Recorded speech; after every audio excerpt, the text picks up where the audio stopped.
문학평론하는 신형철이라고 합니다. 서울대학교 영어영문학과에 재직 중이고요. 서울대학교 대학원의 비교문학협동과정이라는 프로그램의 주임 교수로 지금 일하고 있습니다. 오늘 주제는 문학과 애도인데요. 저는 문학을 문학 그 자체만으로 연구하는 것보다는 문학이라는 것 자체가 삶으로부터 도출되는 거니까 문학을 통해서 배울 수 있는 삶에 대한 어떤 지식이라고 해도 좋고 그런 것들을 찾기를 원하는데 그 주제 중에 저한테 중요한 것들이 사랑, 삶의 의미, 죽음 이런 것들이고요.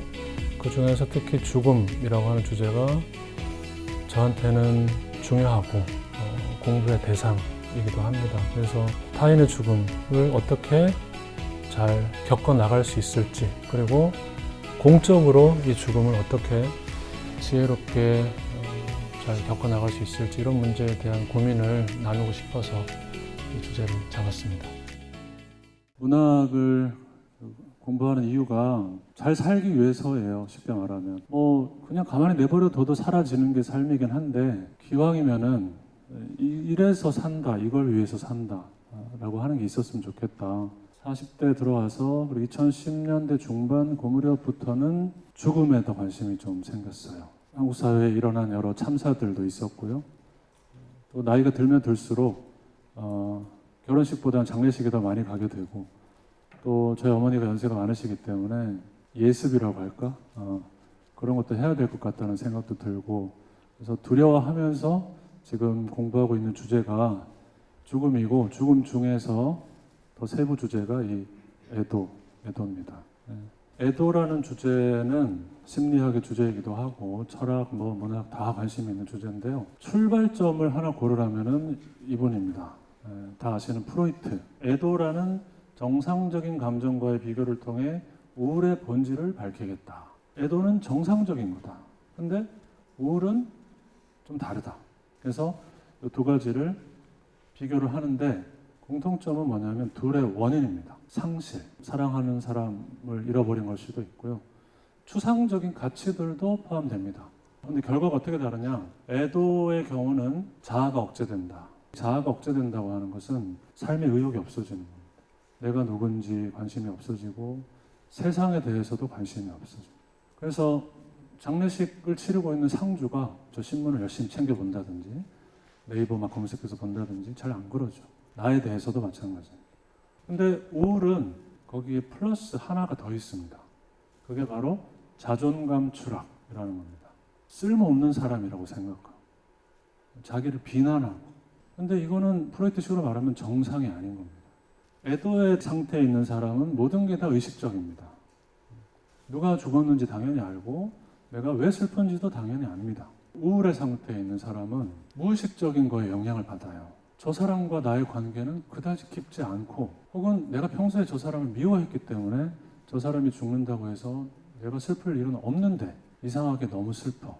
또는 이 사람과 고인 사이에 어떤 감정적인 연결 관계가 복잡하게 엉켜 있고 그게 너무 불편하고 복잡한 것인 나머지 내가 평소에 억압하고 있는 거예요. 너무 괴로운데 이유를 잘 모르는 그런 상태일 수 있어요. 더 중요한 것은 프로세스, 과정이 다르다는 거예요. 애도가 진행되는 과정은 보통 우리가 애도 작업이라는 전문 용어를 씁니다. 누군가를 떠나보낸다는 것은 가만히 있으면 되는 일이 아니라는 뜻입니다. 좀 구체적인 실감을 해보기 위해서 문학작품을 좀 소개를 해드려 보겠습니다. 이런 영화가 있는데요. 4번의 결혼식과 1번의 장례식이라고 90년대 영화인데, 주인공이 연인을 먼저 떠나보내고 장례식장에서 추모사 대신에 이 시를 낭송합니다. 위스턴 휴 오든이라는 시인인데 애도에 대한 아주 유명한 시입니다. 장례식 블루스라는 제목이고요.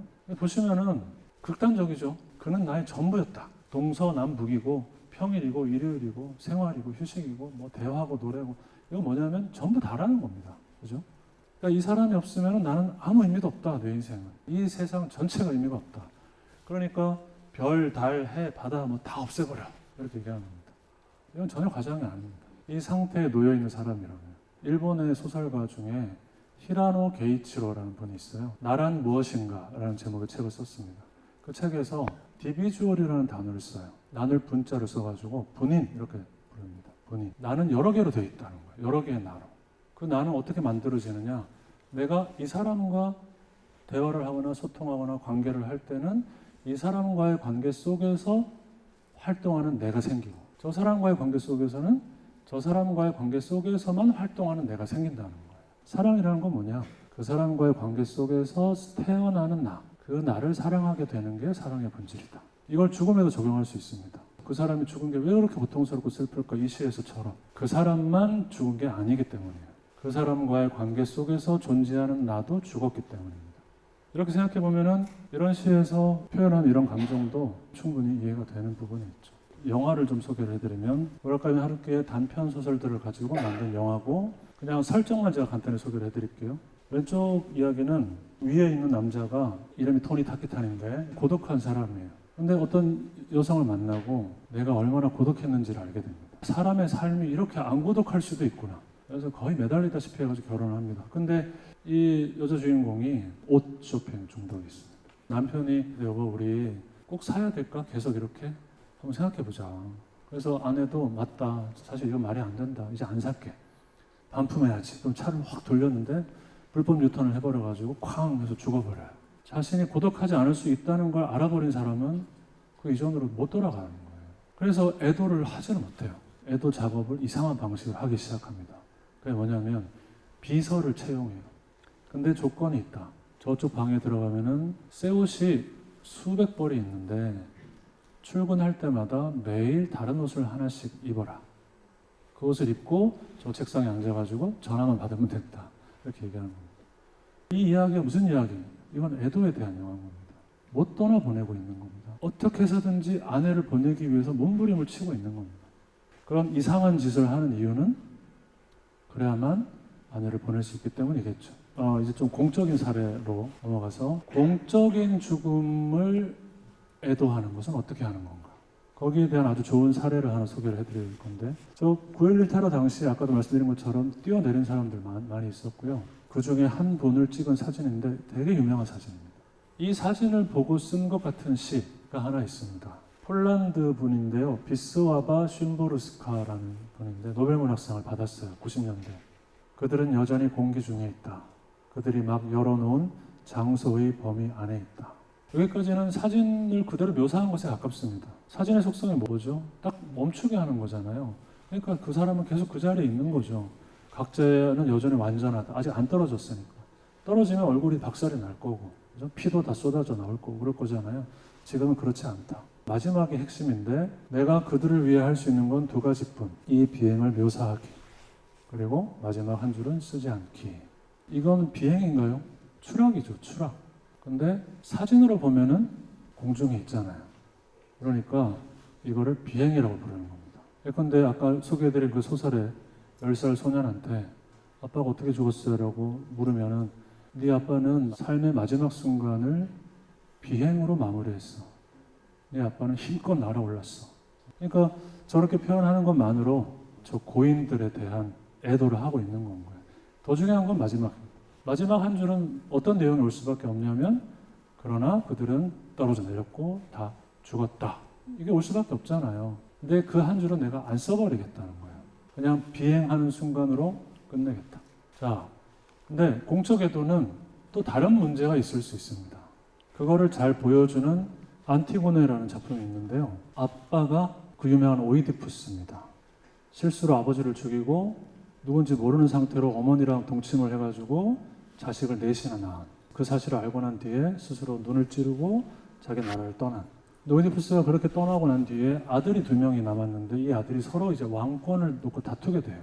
그래서 다른 형제가 이웃나라로 정치적 망명을 한 다음에 그쪽 군대를 끌고 와가지고 붙어요. 내전이 벌어진 겁니다. 그래서 둘 다 죽습니다. 그래서 이 안티고네의 삼촌이 권력을 잡게 되고 수습을 합니다. 형제가 둘 다 죽었잖아요. 하나는 이 나라 편에 있었고 다른 하나는 적군에 투항했다가 온 거잖아요. 그래가지고 하나는 성대하게 매장을 해주고 다른 하나는 길바닥에 냅둬라. 그거를 포고령으로 강제해요. 근데 여동생입니다. 안티고네가. 그건 삼촌 당신이랑 포고령이고 나는 신들의 법에 따른다. 죽은 자는 똑같다. 그래서 얘가 매장해버려요. 그러니까 이 삼촌이 분노하겠죠. 최고 권력자로서 전 시민을 상대로 내린 포고령을 내 조카가 어겼으니까. 근데 안티고네는 절대 굽히지 않습니다. 차라리 그냥 나를 죽여라. 죽겠다고. 예. 그래서 결국 충돌을 한 끝에 안티고네는 스스로 목숨을 끊고 안티고네 약혼자이자 그 삼촌의 아들도 따라 죽고 아들이 죽은 사실을 알고 엄마도 따라 죽고 삼촌 혼자 남아가지고 처절하게 후회를 하는 그런 비극입니다. 근데 이 작품이 지금도 많은 사람들이 연구를 하는 작품입니다. 국가의 권력과 개인의 애도가 충돌하는 이야기라서 그렇습니다. 자, 근데 이 작품이 우리한테 제시하는 문제는 뭐냐면 국가가 가해자 혹은 책임자로 끼어드는 사례, 충돌의 당사자가 되는 사례들이 있을 수 있다는 걸 이 작품이 보여줍니다. 그래서 뭘 하냐면은 관제 애도라는 걸 합니다. 왜냐하면 국가가 책임자거나 가해자일 때 애도를 축소하는 현상, 국가는 사고라고 하기를 선호합니다. 왜냐하면 사고는 그냥 처리하면 되는 거거든요. 근데 사건이라고 부르는 순간부터는 진실이 문제가 되고요. 참사가 되면은 책임까지 져야 되는 상황이 됩니다. 그러니까 사고로 규정하고 빨리 보상금, 배상금 이런 걸로 처리해 버리려고 하는 겁니다. 그렇게 되면 당사자들은 그냥 애도만 하고 싶을 뿐인데 정치적인 활동을 안 할 수가 없게 돼버리는 거예요. 애도 정치가 돼버립니다. 더 나쁜 건 뭐냐면은 이 상황 속에서 시민사회가 분리된다는 겁니다. 같이 애도에 동참하는 사람들이 있는가 하면 국가의 편을 드는 사람도 있을 거 아니겠어요. 일종의 정신적 내전의 빌미가 돼버립니다. 안티고네에서 보여주는 갈등의 모델, 모형이 이겁니다. 애도는 개인의 문제이기도 하고 공동체의 문제이기도 하고 심리적 문제이기도 하지만 정치적 문제이기도 한 아주 복잡한 이슈입니다. 그걸 좀 두루 소개를 해드리려고 했습니다. 여기까지 하겠습니다. 고맙습니다.